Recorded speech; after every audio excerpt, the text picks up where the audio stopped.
And with that, we're going to Seattle. Mike Benton joins us. And, here's the one thing about Benton on the mic. Such a great guy. I know you're a Pacific Northwest guy, right, Mike? Are you a Seattle born and bred? I am technically Seattle bred. I was not born in Seattle. Okay. Cleveland, Ohio, back in January of 1981. It was a very short stop for Mom and Dad and me, but my dad is from Seattle, so not too long after that, moved us back to Seattle and grew up there throughout much of childhood. Then the LA thing, going to school out there and whatnot, and then right back here. So yeah, I would say technically, this might be the longest place I've lived in when you combine my older age and my younger age for my entire life. Well, Cleveland rocks. And the thing, I appreciate a lot of things about you. Number one, just a great guy, but a fantastic broadcaster. And you would get this. Thank you. Jordan in Calgary writes in and says, what time do the Jays play?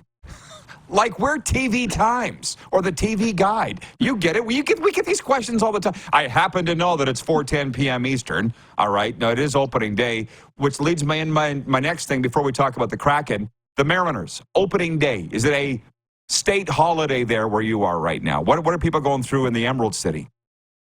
Oh, I'll tell you what. I'm scared to maybe go back home because I live about roughly a half hour north in the North Sound, not too far away from where the Everett Silvertips play, and there's going to be a Kraken game tonight at 7:05. The Mariners open against the Boston Red Sox. I am, as of right now, extremely frightened about thinking of if I want to go back home and besides, finish off my prep work, get a workout in here because I might get caught in traffic on the way back down to Climate Pledge Arena. It took me back to when the Mariners had Game 3 of the ALDS a couple of years ago against Houston.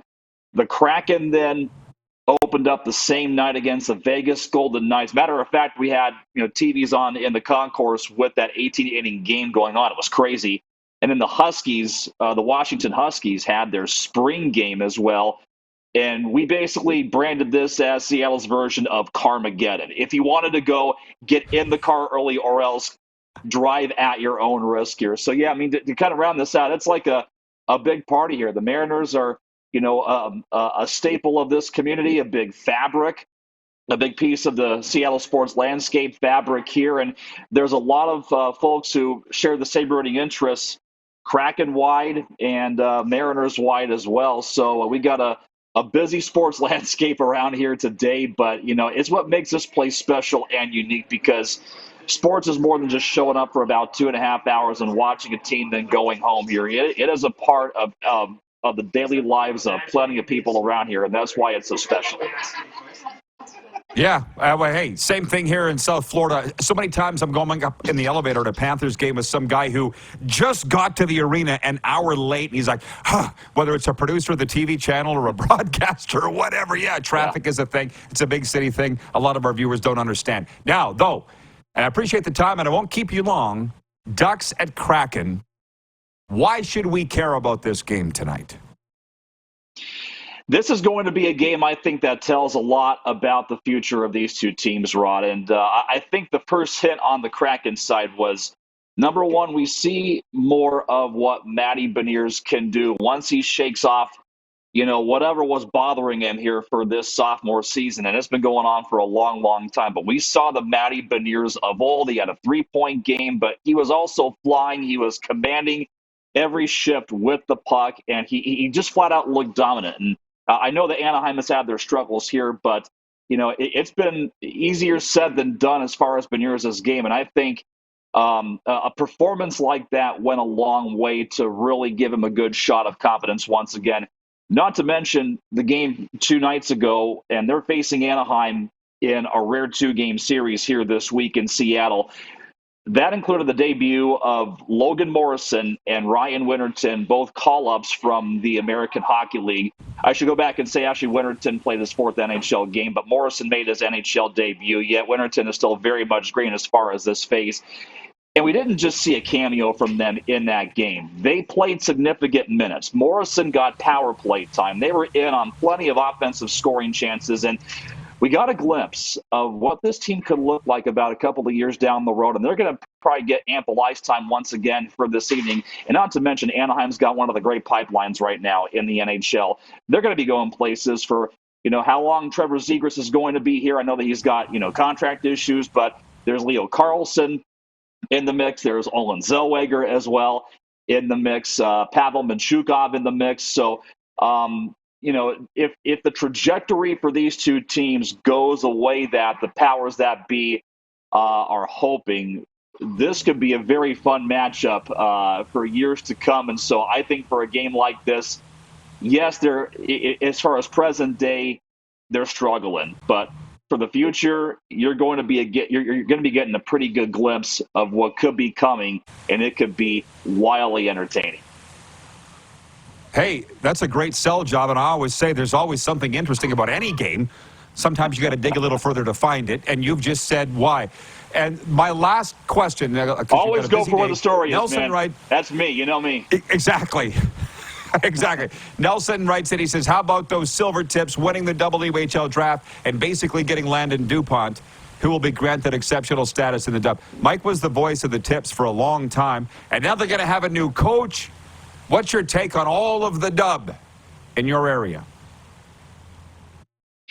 Well, as far as the silver tips thing is concerned, I mean, it's odd timing here for Dennis Williams, and I understand where the argument might be coming here to leave at this point. Now, to be fair, he's going to finish out the season with the silver tips and then move on. But, usually we hear announcements like these wait until the playoffs are all done. But, I understand where the reasoning is coming from with the transfer portal. And this is something that didn't even exist, years ago. But college sports, as you know, is just the Wild West here at this point. You could be here today and gone tomorrow, depending upon where the wind blows for you and where the money is and NIL and all of that stuff. So there's very much an importance here to retain what Dennis Williams has at Bowling Green. And, one thing's for sure, ever since his first stint there, and it did not go well, obviously, he's learned a lot as a coach technically. He's learned a lot as a coach, I think, from,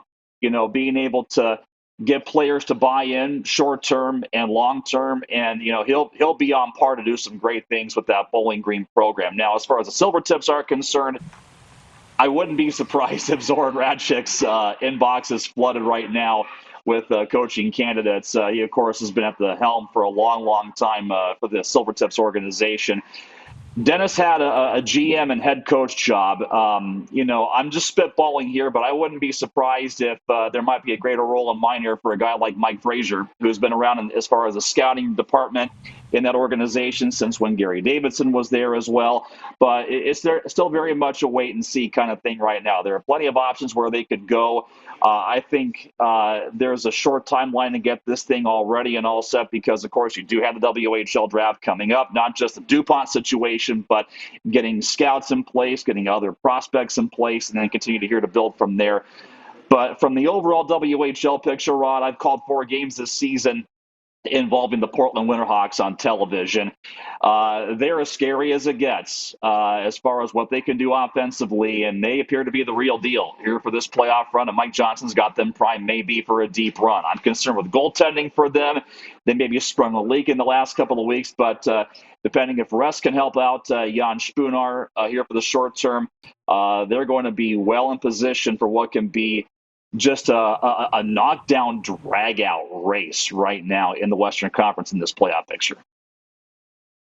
No doubt. Hey, man, you're on top of it, which I knew you would be. I wouldn't have caught you off guard. But as far as that Silver Tips coach thing goes, 2 words, Dave Struch. Thank me later. Mike, have a great call tonight. Yeah, you're Drive safely. Drive safely.